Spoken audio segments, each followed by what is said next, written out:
দুই নারী শিক্ষার্থীকে দেখে হাসাহাসি করেছিল এমন অভিযোগে ছুরিকাঘাতে হত্যা করা হয় প্রাইম এশিয়া বিশ্ববিদ্যালয়ের শিক্ষার্থী পারভেজকে। কিন্তু প্রশ্ন উঠেছে, শুধু হাসির কারণেই কি একজন মানুষকে এভাবে মেরে ফেলা যায়, নাকি অন্য কোনো রহস্য আছে এই হত্যার নেপথ্যে?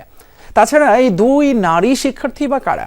এদিকে পারভেজকে হত্যার ঘটনায় বৈষম্য বিরোধী ছাত্র আন্দোলনের বনানী থানার যুগ্ম মহাসচিব সদস্য সচিব হৃদয় মিয়াজিকে গ্রেপ্তারের কথা জানিয়েছে পুলিশ। পারভেজ হত্যা নিয়ে বিভিন্ন প্রশ্নের উত্তর খুঁজেছেন সহকর্মী আশিক মাহমুদ, ছবি তুলেছেন নির্মল চন্দ্র।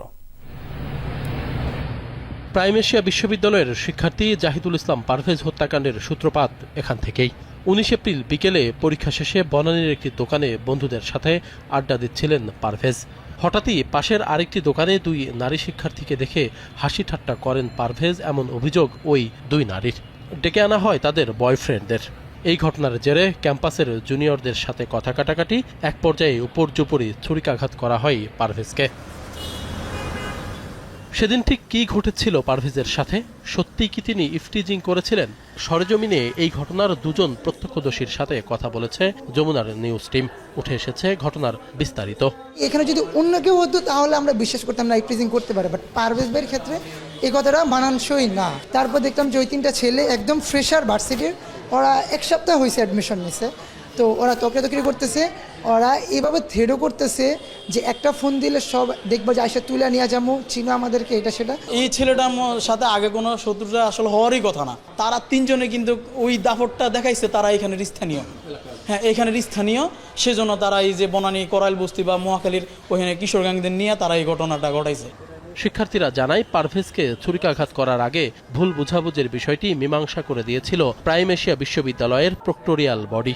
দুঃখ প্রকাশ করে সরি বলেছিল পারভেজ, তাতেও শেষ রক্ষা হয়নি। তারা বক্তব্যে বলেছিল যে এই স্টুডেন্ট আমাদেরকে দেখে হাসাহাসি করতেছিল। পরবর্তী পারভেজ যেটা বলেছিল, স্যার আমি আমার ফ্রেন্ডদের সার্কেলের মধ্যে আমরা সবসময় যেভাবে হাসাহাসি করি ওইভাবে হাসাহাসি করতেছিলাম। প্রক্টর অফিস থেকে যেটা করা হয়েছিল যে ঠিক আছে, যেহেতু ফিমেল স্টুডেন্ট তুমি যাদেরকে একটু সরি বলো।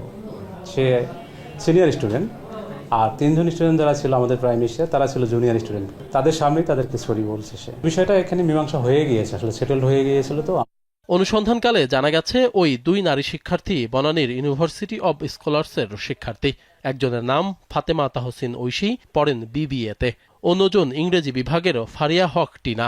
খোঁজ নিয়ে জানা যায়, পারভেজ হত্যাকাণ্ডের পর থেকেই তারা ক্যাম্পাসে অনুপস্থিত, বন্ধ মোবাইল ফোনও। কোনো টেলিফোন ধরে না, টেলিফোন যায় না, টেলিফোন বিভিন্ন ধরনের করা হচ্ছে, কিন্তু তাদেরকে আপাতত এখনো ট্রেস করা যায় নাই, ক্যাম্পাসে অনুপস্থিত। ইতিমধ্যে পারভেজ হত্যায় জড়িত সন্দেহে ইউনিভার্সিটি অব স্কলার্স কর্তৃপক্ষ দুই নারী শিক্ষার্থীকেই সাময়িক বহিষ্কার করেছে। তদন্ত করে দোষীদের দৃষ্টান্তমূলক শাস্তির দাবি জানিয়েছেন তারা। যেহেতু বিষয়টা পুলিশের কাছে তদন্তাধীন, যতদিন পর্যন্ত তদন্ত শেষ না হয় ততদিন পর্যন্ত তাকে সাময়িক বরখাস্ত, সে উইল নট কাম, তারা আসবে না, ক্লাস নিবে না, কিছু করবে না, তাদেরকে কোনো ছাত্রত্ব তার থাকলো না আর কি। ওই দিনের সিসি ক্যামেরার ফুটেজ ঘেটে আরও কয়েকজনের নাম পরিচয় শনাক্ত করা হয়েছে। এর মধ্যে প্রাইম এশিয়া বিশ্ববিদ্যালয়ের ইংরেজি বিভাগের মাহাতির, নিয়াজ তুষার, এলএলবি বিভাগের পিয়াস, বিবিএর মেহরাজ অন্যতম। এদের সাথে হামলায় যুক্ত হয় স্থানীয় কয়েকজন যুবক। জানা গেছে, পিয়াস ঐশীর বয়ফ্রেন্ড। এরা সবাই একসাথে বনানী বিদ্যানিকেতন স্কুল অ্যান্ড কলেজে পড়ালেখা করত। পুলিশ বলছে, পারভেজ হত্যার ঘটনায় দুই নারীর পরিচয় পাওয়া গেছে, জড়িত বাকিদের গ্রেপ্তারের চেষ্টা চলছে। মেয়ে দুটি স্কলারের মেয়ে, তাদের তো স্কুল থেকে তাদেরকে বাতিল করে দিয়েছে। আমরা চেষ্টা করবো যে জড়িত থাকুক না কেন, সে যে অ্যাঙ্গেলে লোক হোক না কেন, আমরা আইনের কাছে আনবো। এই হত্যাকাণ্ডে জড়িত তিনজনকে এরই মধ্যে গ্রেপ্তার করে রিমান্ডে জিজ্ঞাসাবাদ করছে পুলিশ। বাকিদের দ্রুত গ্রেপ্তারের দাবি জানিয়েছেন পারভেজের সহপাঠী ও শিক্ষকরা।